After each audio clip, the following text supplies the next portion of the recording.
আসসালামু আলাইকুম, সকলকে শুভেচ্ছা জানাচ্ছি শীতলক্কার পাড় থেকে।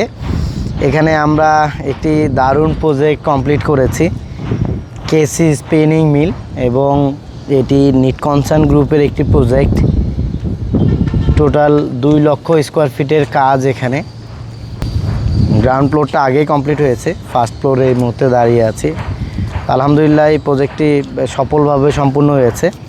এখানে গ্রিন হার্ডেনার করা হয়েছে এবং প্রায় 3 মাসের মতো সময় লেগেছে সব মিলিয়ে এই প্রজেক্টটি সম্পূর্ণ হতে।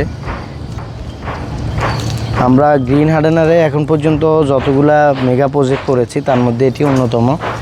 গ্রিন হার্ডেনারের প্রায় জিহান ফুটওয়ারের কাজ হয়েছে 4,75,000 সামথিং স্কোয়ার ফিটের।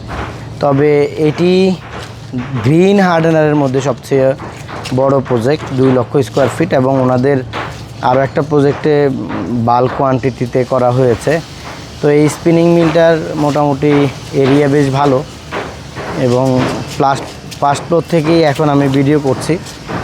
হার্ডেনারটা বেসিকলি ঢালাইয়ের সময় শুরুর দিকে করা হয় বা ঢালাইয়ের সাথে সাথে করা হয়, কম খরচে একটা সাস্টেনেবল সলিউশন। এবং আমি যদি আপনাদেরকে এখানে ডাস্ট বসে আছে, যদিও একটু পরিষ্কার করে দেখাই, বেশ দারুণ কালার। ক্লোজে যদি দেখায় আরও দিক থেকে,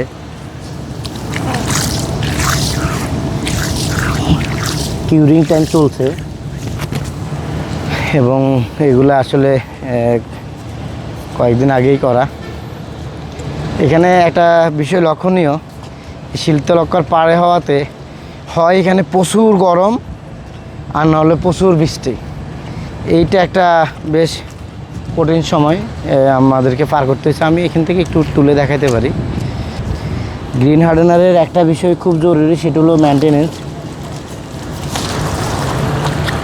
ডাস্ট বসে গেছে, তো এগুলা দ্রুত পরিষ্কার করতে হবে। পরিষ্কার করলেই বেশ দারুণ কালার দেখা যাবে। তো একটু ডাস্ট বসে গেছে, এটা ক্লিয়ার করতে হবে। অন্তত 3 দিন পর পর গ্রিন হার্ডেনারের ক্ষেত্রে পানি পরিষ্কার করতে হয়। সব মিলে ভালো লাগছে, অনেক দিন পরে প্রজেক্টে আসলাম, এবং অনেক বড় একটি প্রজেক্ট। ভালো লাগছে, নিজেদের ম্যানুফ্যাকচারিংকৃত প্রোডাক্ট দিয়ে এখানে কাজ হচ্ছে। সব মিলে ভালো। অনেক ধন্যবাদ। আসসালামু আলাইকুম।